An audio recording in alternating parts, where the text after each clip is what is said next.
Vamos a estar por unos minutos compartiendo la palabra de Dios. ¿A cuánto les gusta la palabra de Dios? ¿Cuántos aman o atesoran la palabra de Dios en sus vidas?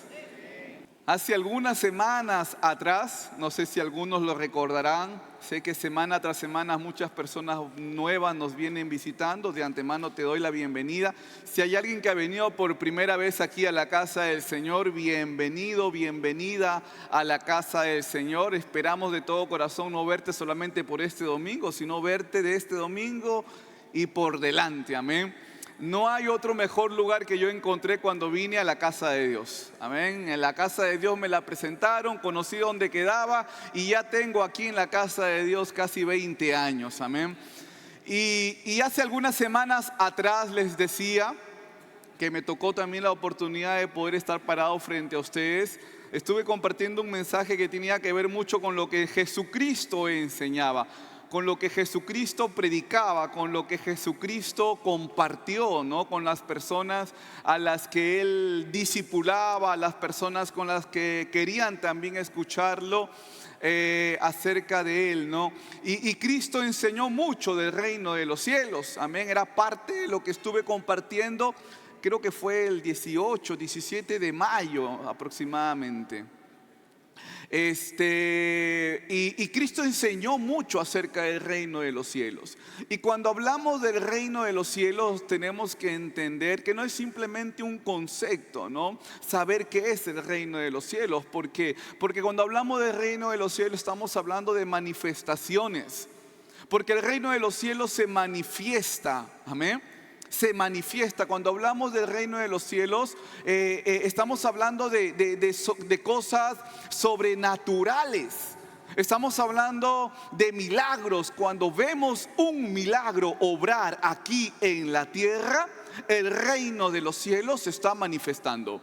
Cuando vemos una persona ser cambiada, transformada, cuando vemos una acechanza de Dios, cuando vemos algo sobrenatural de Dios, es porque el reino de los cielos se está manifestando aquí en la tierra.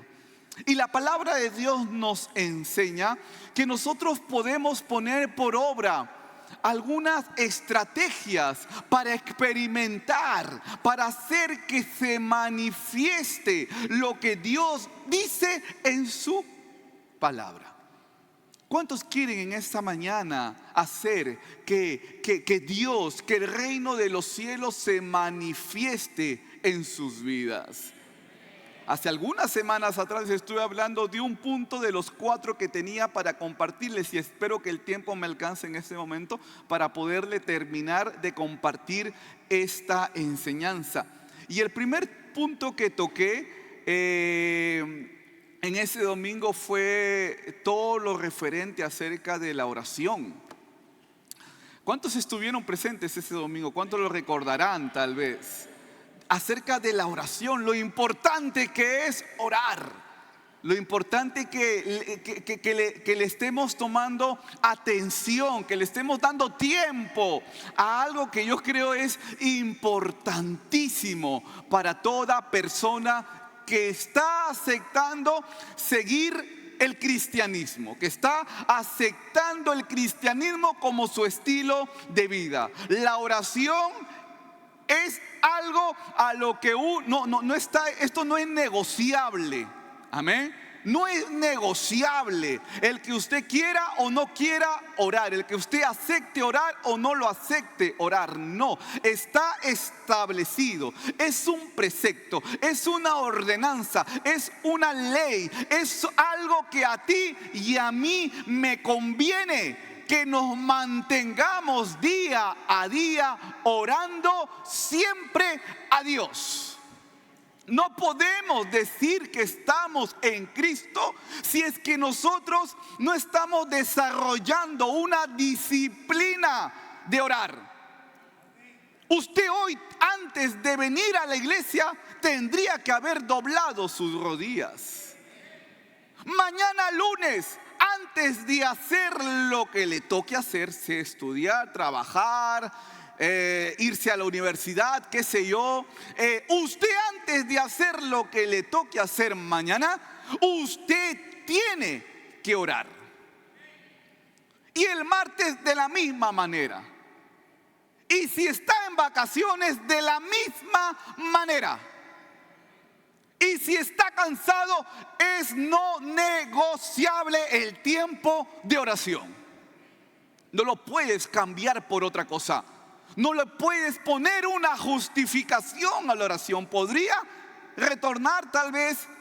Hay demasiada evidencia bíblica de la que tal vez yo podría apelar en este momento para poder decirte los beneficios en tu vida por lo que estás orando y de lo que te estás perdiendo por no estar orando. ¿Tú quieres que el reino de los cielos se manifieste en tu vida? Porque el Dios en el que nosotros creemos no es un Dios que lo tenemos a kilómetros de distancia. No es un Dios que solamente está, pero cuando levantamos nuestra mirada y miramos el cielo. No es un Dios irreal, no es una ilusión, no es un cuento, no es una fantasía.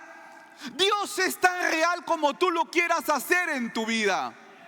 Y si tú estás disciplinándote en la oración, yo te lo aseguro porque tengo una garantía. Mi garantía es la palabra de Dios. Yo te lo aseguro que si estás orando como debe de ser en tu vida, Dios va a estar cada vez más cerca de ti. Y cada vez que Dios se acerque a ti, va a llegar el momento en el que Dios va a estar contigo. Y cuando Dios se acerca a ti, la manifestación de Dios está por descontado. Vas a mirar lo sobrenatural, vas a mirar los prodigios, vas a mirar lo que es imposible, lo vas a mirar ahora posible. Porque el reino de los cielos se ha acercado a ti. Porque tú provocaste que el reino de los cielos se acerque a tu vida. Estás que oras en la mañana, estás que oras en la tarde, estás que oras en la noche. Sea domingo, estás orando, no hay frío, no hay calor, no hay hambre, no hay nada. Eres una persona de oración. Ahora voy a continuar con otro punto, con otra llave, con otra estrategia, con otro consejo que nos da la Biblia, que también yo lo considero a este punto que voy a desarrollar ahorita, la dupla bíblica de la oración. La dupla. Si vamos a desarrollar la oración como una disciplina en nuestras vidas, entonces esto va a tener que también ser alineado en tu vida. Voy a hablar de algo que a muchos, no quiero equivocarme, me retracto, no creo que a muchos, porque ¿cuántos están en Cristo acá? Amén, ¿cierto? Pero quiero hablar de algo que tal vez a pocos, voy a creer que es a pocos nada más, no a muchos, ¿ok? Que a pocos no les gusta. A algunos o a muchos sí les gusta porque ya lo entendieron que deben de hacerlo. Y esto tanto como la oración también es no negociable. Se debe de cumplir, se debe de hacer. Voy a hablar del ayuno. Una estrategia, hermanos y hermanas, pueblo de Dios. Usted quiere ver las manifestaciones del reino de Dios en su vida, yo le aconsejo que usted se convierta en una persona de ayuno. ¿Qué es el ayuno? ¿Qué es el ayuno? Podría tal vez decirlo o definirlo simplemente en el concepto que quizás todos aquí conocemos: abstenerse de los alimentos, no guardarlos para más tarde por si acaso, ¿ok? Porque una vez escuché una persona que dijo: pastor, voy a ayunar, pero que me guarden mi desayuno para las 2 de la tarde que termino mi ayuno. No, eso no es ayuno. Ayuno es la abstinencia, la renuncia a las bebidas y a las comidas, que mi cuerpo, si bien es cierto, necesita, pero lo renuncio y me abstengo y me niego a eso con el propósito de alcanzar un beneficio espiritual para mí. Estoy hablando del ayuno no porque tal vez se me ocurra. No me puedo yo atrever a decir algo que se me ocurra y que no está dentro de lo que la Biblia nos enseña.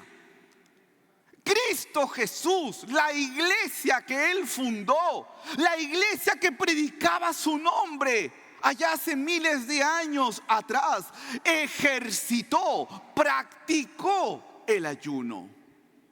La iglesia de Cristo de aquellos años,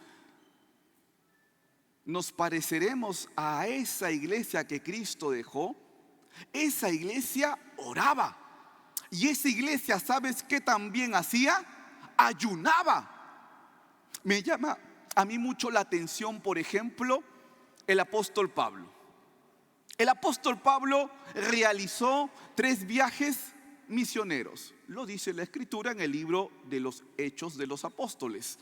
3 viajes misioneros realizó el apóstol Pablo. ¿Y sabe lo particular acá? Que el apóstol Pablo no se le ocurrió a él. No se le ocurrió a él. No nació de él. Irme a tal lugar, irme por acá, salir de aquí, irme a este viaje. La comisión de ir a estos viajes misioneros de Pablo nació de la iglesia que lo comisionó al apóstol Pablo. ¿Y qué es lo que se encontraba haciendo esta iglesia antes de recibir la voz de Dios para poder encargarle a Pablo que se vaya a hacer este trabajo? Lo vemos en la Biblia, en el libro de Hechos, capítulo 13. Mira lo que dice la Escritura.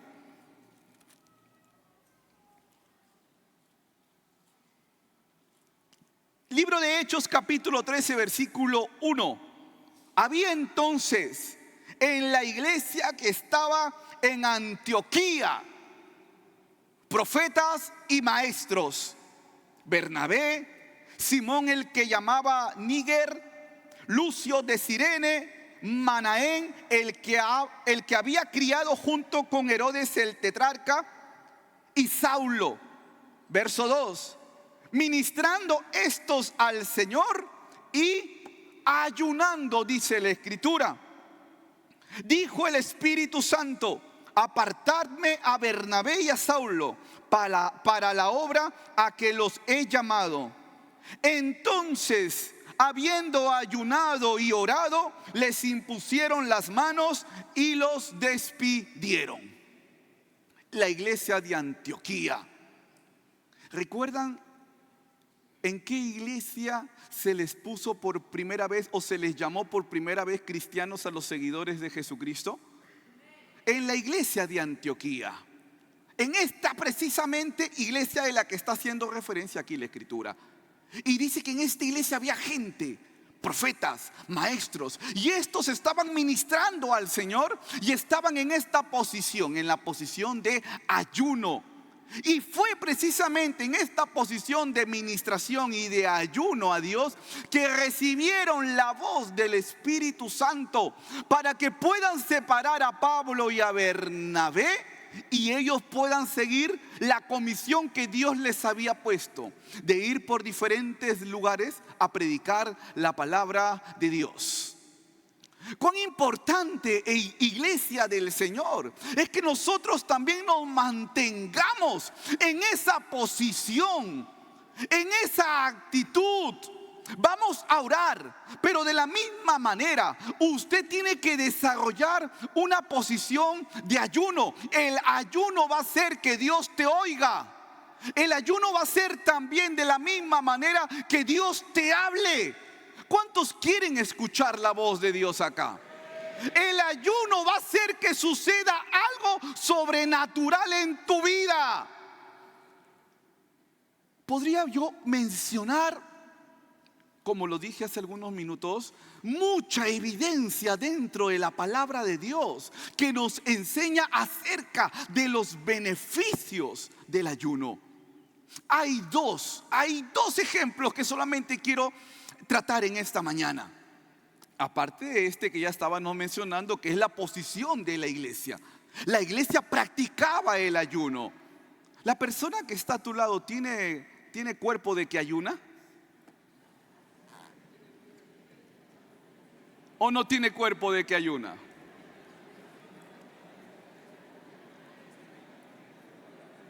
Pero hay dos ejemplos que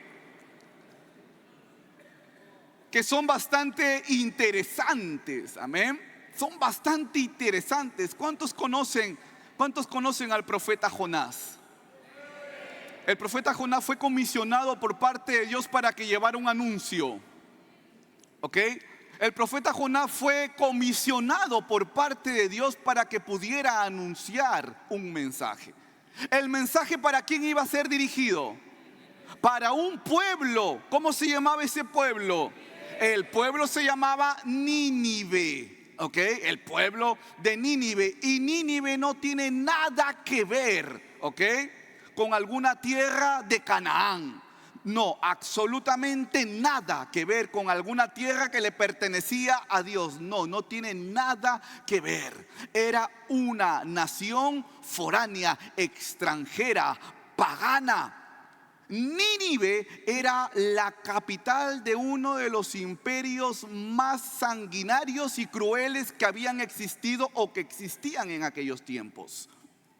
Era un imperio, o era mejor dicho una ciudad donde la gente era cruel, donde la gente era sanguinaria, donde la gente era perversa. No había bien en Nínive. No había nadie que pueda decirse tal vez que haga el bien en Nínive. Y llega el profeta Jonás después de lo que le aconteció. Lo mandaron a Nínive, pero él quiso irse a Tarsís. Después fue introducido en un pez grande. Bueno, al final llega a Nínive Jonás y les comienza a decir: tienen que arrepentirse. Les comienza a decir que en 40 días Nínive iba a ser destruido.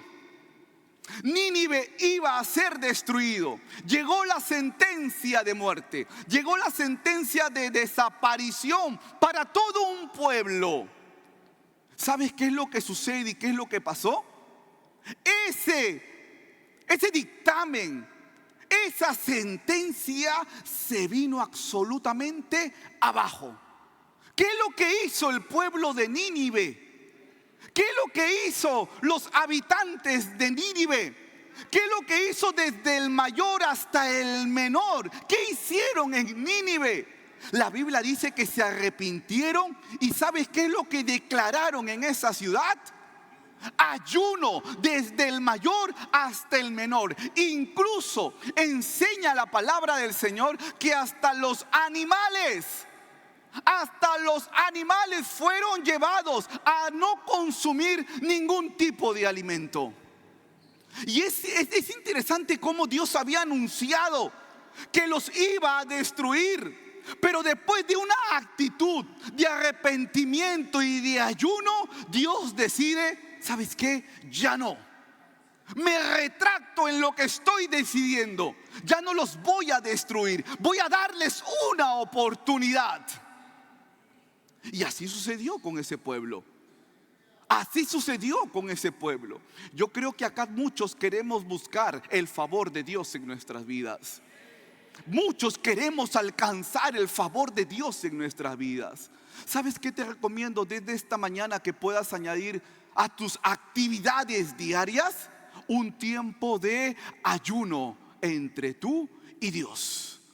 Un tiempo de ayuno en tu vida. Que renuncies por un momento, por un día, tal vez 2, quizás 3 días a la semana, no importa, a ese suculento desayuno que tomas cada mañana. Que renuncies por un día, aunque sea, a morir a tu carne. Aflige un momento tu carne. Aflige un momento tu carne para que Dios pueda recibir ese clamor, porque Dios sabe que tú tienes una necesidad. Dios le dio una oportunidad de vida a todo un pueblo, no siendo ese pueblo directamente su pueblo. No, porque Nínive no era su pueblo, Israel era su pueblo, pero sin embargo Dios terminó dándole una oportunidad a ese pueblo. ¿Qué vio Dios en ese pueblo? Sí, seguramente el arrepentimiento en sus vidas, pero del mismo modo miró esa actitud de ayunar. ¿Sabes lo otro que te quiero decir en esta mañana? ¿Cuántos conocen en la Biblia aquel libro llamado Esther? ¿Saben que existe dentro de la palabra de Dios un libro que se llama Esther? Vayamos a abrirlo entonces.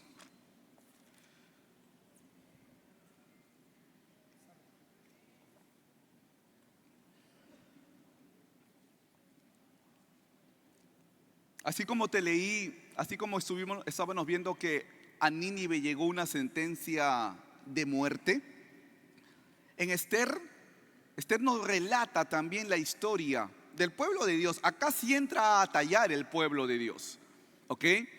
Y un día llega también al pueblo de Dios una sentencia de muerte, una sentencia prácticamente de exterminio.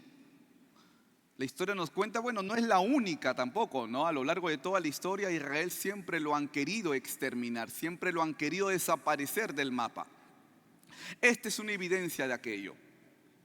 Dice la Biblia, mire esta sentencia que llega a la vida de todos los judíos.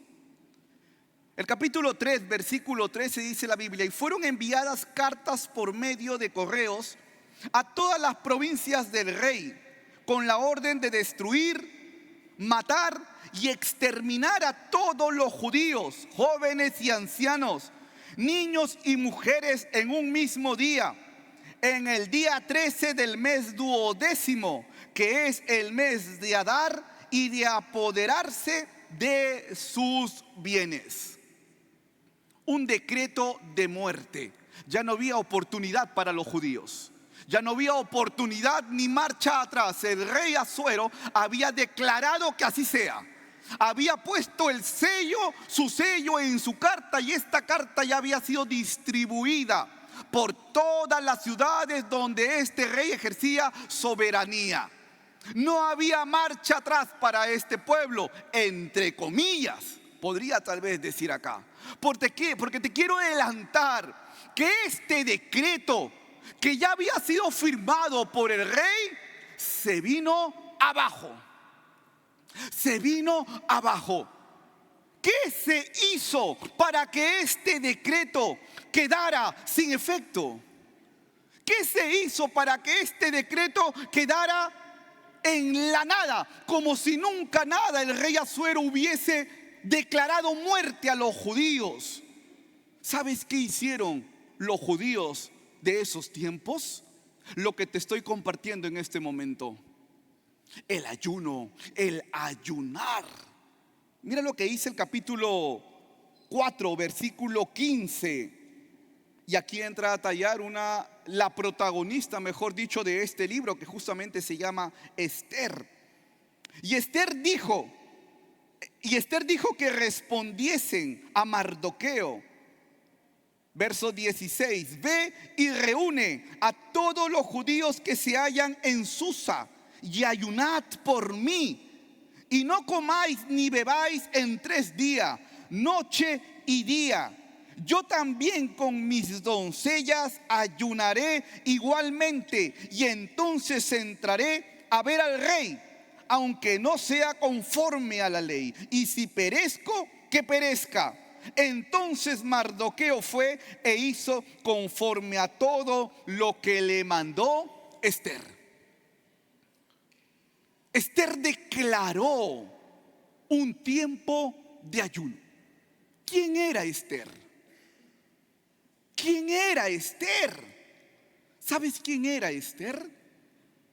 La reina en el imperio persa. No era cualquier persona. Era la reina, era la preferida, era la esposa del rey y era del mismo modo también judía. Ella tal vez como la esposa del rey, como la doncella, como la privilegiada, como la escogida del rey, hubiese tal vez ella utilizado alguna otra estrategia para poder decirle al rey: deja sin efecto esa ordenanza. Sin embargo, la palabra del Señor nos está enseñando que ella aplicó una estrategia. Ella decidió mandar a ayunar. Vaya y ayunen por 3 días. Y después de esos 3 días vamos a ver, yo me voy a presentar al rey, aunque no es conforme a ley, dice la escritura, porque aún ella siendo la esposa, no podía ella presentarse ante el rey si es que el rey antes no la llamaba primeramente. El rey no la había llamado. Sin embargo, ella, después de ese ayuno, después de ese tiempo de abstinencia en cuanto a alimentos, en cuanto tal vez sabe a otras cosas más también, se presenta ante el rey. ¿Y sabes cuál es el fin de esta historia? El pueblo quedó libre, felices y en paz. No destruyeron al pueblo de Israel. Esta hazaña, porque fue una hazaña de esta mujer, fue un atrevimiento de esta mujer. A esta mujer le hubiesen podido cortar la cabeza. Sin embargo, se llenó de valor, se armó de coraje. Después de esos 3 días de ayuno, seguramente que algo sucedió, algo pasó en esos 3 días. El corazón de Dios fue tocado. Por eso es que cuando Dios interviene, no hay decreto, no hay sentencia de algún hombre aquí en la tierra. Nada se puede levantar en contra de lo que Dios diga.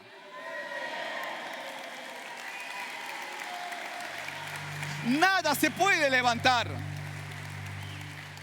Pero eso tenemos que sucederlo, eso tenemos que moverlo. Esa palabra que nosotros necesitamos que Dios ejecute aquí en la tierra, tenemos que provocarla. Tu oración provoca el mover del reino de Dios aquí en la tierra. El que tú te abstengas de tus alimentos los días que Dios ponga en tu vida, provoca del mismo modo. No sé si algunos en algún momento, no sé si tú puedes haber recibido una sentencia, no sé qué te puedan haber dicho tu jefe, el juez, el policía, no sé qué te puedan haber dicho los doctores, no sé.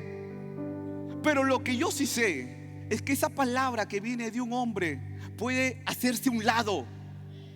Puede hacerse un lado cuando venga una palabra que venga del reino de los cielos. ¿Y sabes qué debo de hacer yo para provocar eso? Lo que la palabra de Dios me está diciendo. Voy a orar, voy a ayunar. Voy a hacer un pequeño paréntesis porque hay una historia que a mí me llama la atención de un hombre que no está en la Biblia, pero no lo pongo como modelo, simplemente como un paréntesis nada más. ¿Cuántos han escuchado hablar de Mahatma Gandhi? ¿O saben quién es Mahatma Gandhi? Fue un activista político más o menos de los mediados del siglo XX, natural de la India. Un hombre que fue nominado 5 veces a recibir el Premio Nobel de la Paz.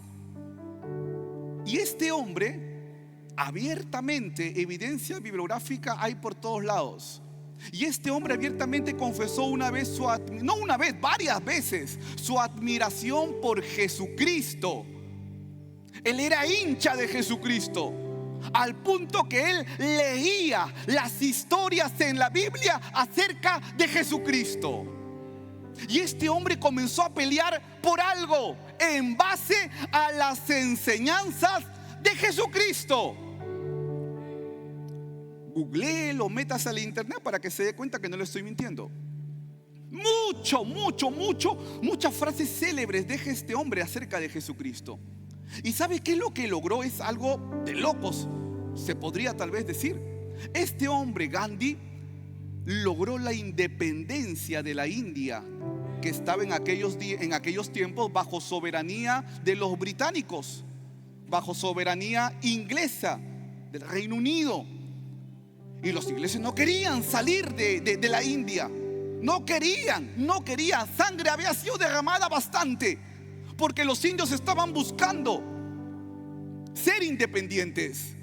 Y este hombre, Mahatma Gandhi, no dice la Biblia, perdón, ¿no? La historia cuenta que este hombre logró la independencia de la India sin disparar una sola bala, sin la muerte de una persona. Nadie murió.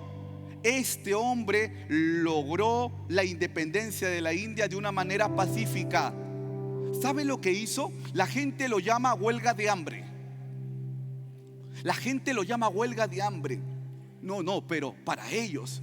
Pero este hombre practicó una actividad, un ejercicio de las enseñanzas de Jesucristo.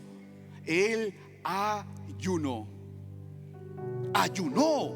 le pidió, ayunó por una causa. Y al final no fue necesario que alguien muera para que la India fuese independiente. Los ingleses se fueron sin reclamar absolutamente nada de la India. El ayuno tiene poder, iglesia del Señor. Con el ayuno se puede mucho también, iglesia del Señor.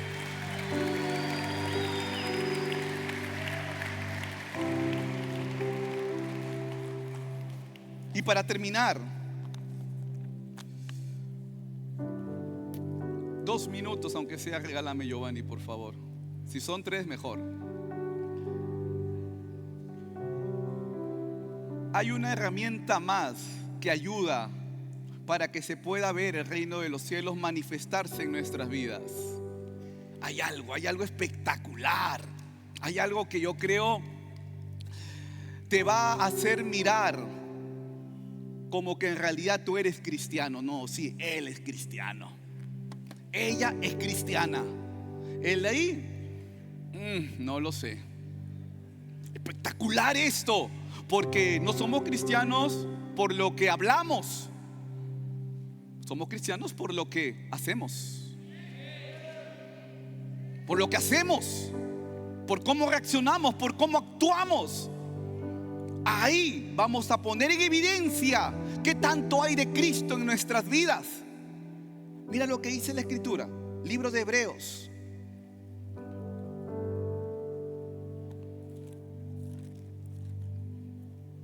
Capítulo 13. Voy a hablar de los sacrificios. Sacrificios, amén. Otro consejo, otra cosa que yo te quiero pedir en esta mañana, iglesia del Señor, que hagas para que Dios se pueda ver y notar en tu vida, es que hagas sacrificios. No los del Antiguo Testamento, ¿ok? No. Eso de que tienes que traer acá un becerro, un buey, una palomita acá y acá No. Esos sacrificios ya es parte de la ley. Con la llegada de Cristo acá a la tierra, la visión cambió. Cristo vino y revolucionó a todo el mundo.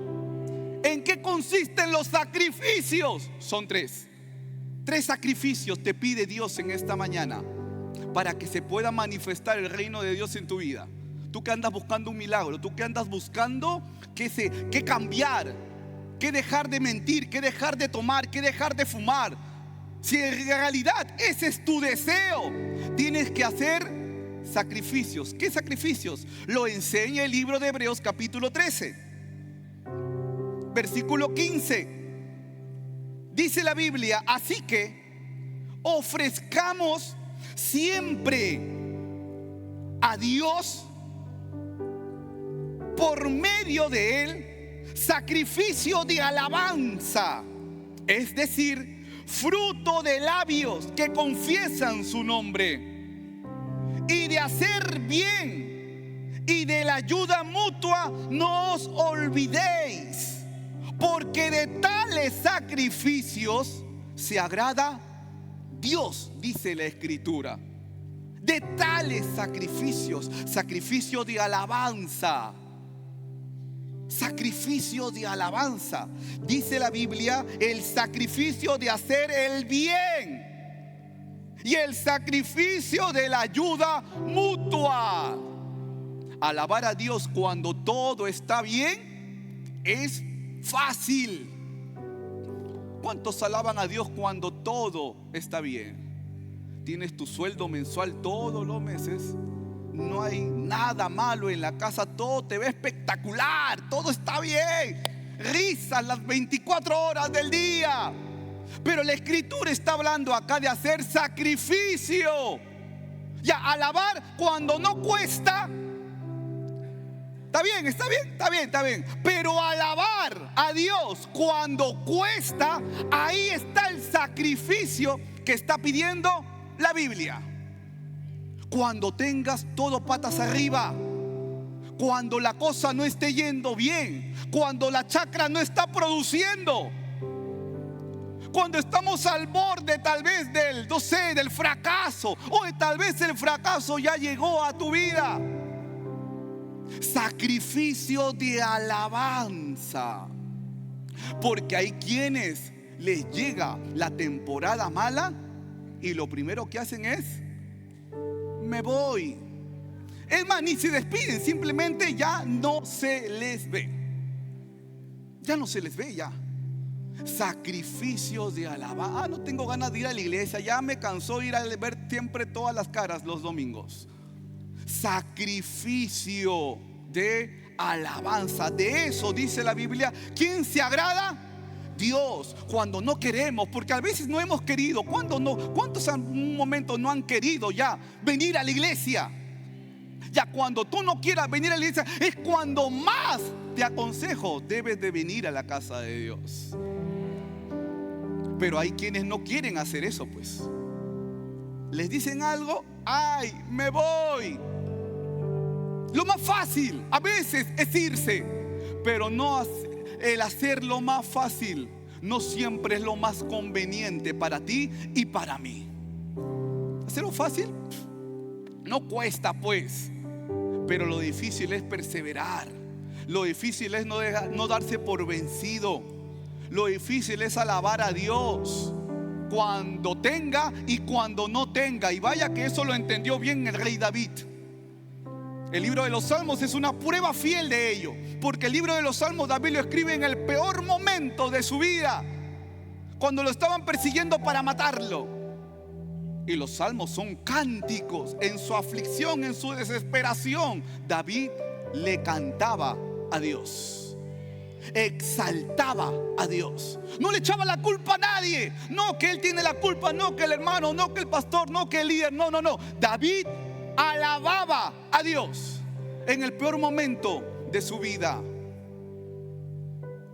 Pablo, predicando en la ciudad de Listra en su primer viaje misionero, lo apedrean, dice la Biblia. Lo apedrean al hombre. Y dice que los discípulos lo sacan medio muerto lo sacan a la puerta de la ciudad. Pero el hombre se levantó. Vaya respaldo de Dios. Se levantó, lo habían apedreado. No es que querían, no, lo habían apedreado. Pero el hombre lo sacan a la puerta de la ciudad y se levanta. ¿Y sabe lo que hace el bandido? ¿Sabe lo que hace Pablo? Vuelve a regresar a la ciudad de donde lo habían apedreado. Y Pablo le dice a la gente: hey, no se preocupen por mí, no se preocupen de mis aflicciones. Más bien es necesario las aflicciones para poder entrar al reino de los cielos.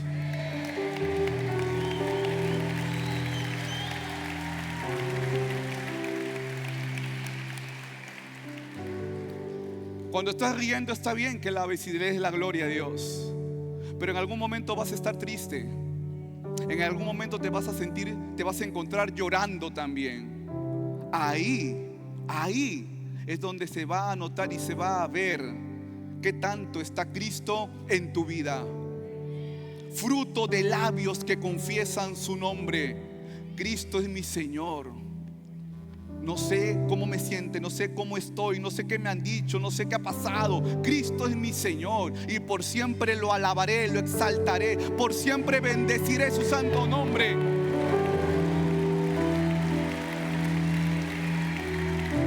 Sacrificio. El otro sacrificio que dice la Escritura es hacer el bien. Hacer el bien. ¿Hacer qué? El bien. Hacer el bien. Porque aquel que sabe hacer el bien y no lo hace, le es contado por pecado. Hacer el bien. La maldad no triunfa, la maldad no paga. Tú y yo somos llamados a hacer el bien, no a pagar el mal que nos hacen con mal. Pagar el mal que nos hacen con bien. No importa si hayan metido contigo, con el perrito, con el gato, haz el bien. Ese sacrificio, dice la Biblia, de ese sacrificio se agrada a Dios. Busca la paz, dice la Escritura, y síguela. Pero vaya que hay gente que le gusta la guerra. ¿Conocerás a alguien así tú? Por arriba creo que están. No, mentira, hermano, mentira. Mentira, una broma. Busca la paz, haz el bien. Libro de Salmos, algo de lo que también después Pedro en una de sus cartas se apela de eso y lo deja sentado en su carta. Busca, haz el bien, busca la paz y síguela. Bienaventurados los pacificadores, dice la Biblia en el libro de Salmos capítulo 5. Y lo último que dice la Escritura del otro sacrificio es la ayuda mutua. Ayuda mutua. Ayuda mutua, dice la Escritura. ¿Sabes qué es mutuo? Mutuo o mutua. Recíproco. Reciprocidad. Yo contigo, tú conmigo. Yo con él y con él y con él. ¿Sabes cómo relaciono y puedo sintetizar en esta mañana la ayuda mutua? Con agradecimiento. Ser agradecido. Donde un día me hicieron el bien, ser agradecido. Donde un día encontré la bendición de Dios en mi vida, ser agradecido. Ser agradecido porque a mí no me hicieron mal, me hicieron el bien. Y ese bien que me hicieron, tengo que pagarlo mutuamente. Reciprocidad. Si a mí me ayudaron, ¿qué debo entonces yo de hacer? Ayudar.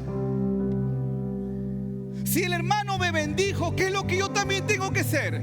Tengo que ser bendición para alguien más. Si a mí me ayudaron a levantar, si a mí me dieron la mano, ¿qué es lo que yo tengo también que hacer? Dar también la mano. No me puedo quedar con los brazos atrás. No puedo no puedo permitir que la bendición se estanque en mi vida. Yo tengo que ser canal. La bendición también tiene que fluir. Y yo ser un canal de transmisión, de bendición para la iglesia del Señor. Sacrificios. Alabanza. ¿A cuántos los vamos a ver aquí en la iglesia el próximo domingo? ¿Cuántos están decididos a seguir a Cristo Jesús? A no renunciar a sus ideales, a no renunciar a la fe en Cristo Jesús. Sacrificio de alabanza. No importa lo que te diga tu familia, no importa cuántos amigos hayas perdido, no importa te estén diciendo santurrón, lo de aquí, no importa. Así estés quebrantado por dentro, voy a seguir yendo a la iglesia. Voy a dedicarme a hacer el bien, aunque me cueste. Soy orgulloso, soy altivo, no sé, pero ya voy a hacer el bien. Porque a veces deseamos que la gente se caiga en vez de que sigan caminando, ¿no? Y la ayuda mutua. ¿Cuántos están animados en esta mañana de seguir siendo cristianos? Vamos a ponernos de pie.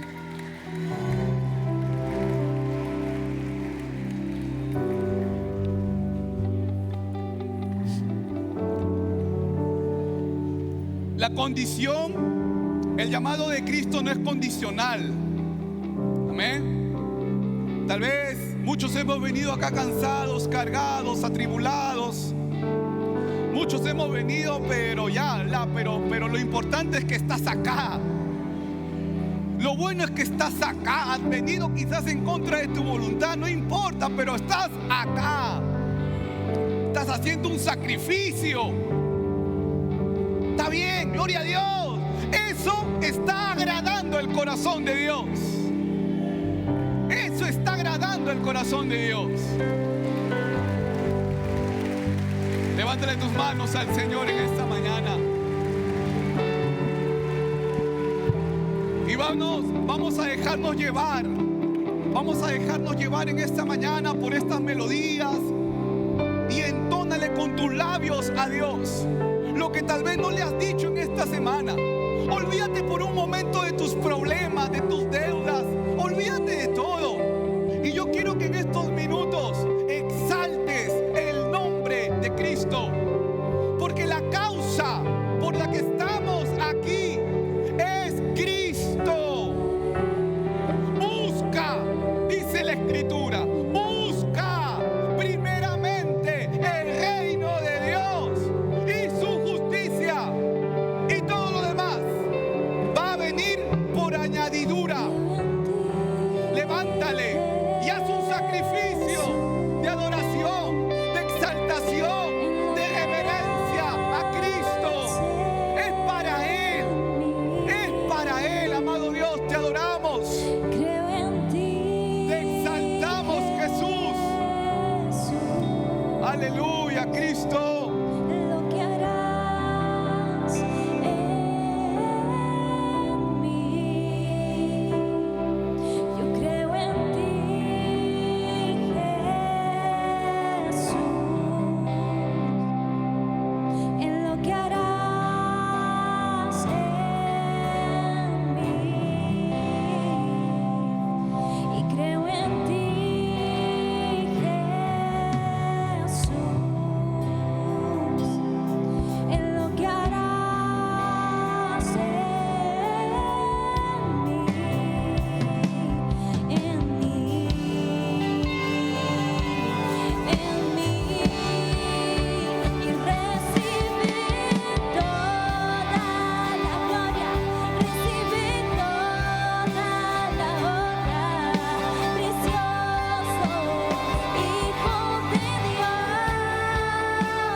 te doy gracias, Señor, por este día. Gracias por tu palabra, Señor. Gracias por todo lo que me das. Gracias, Señor. Hoy te pido, Padre Santo, que me puedas llevar con bien a mi hogar, que nos puedas llevar, Señor, con bien a nuestros hogares. Gracias por este día, Señor, en el nombre de Jesús.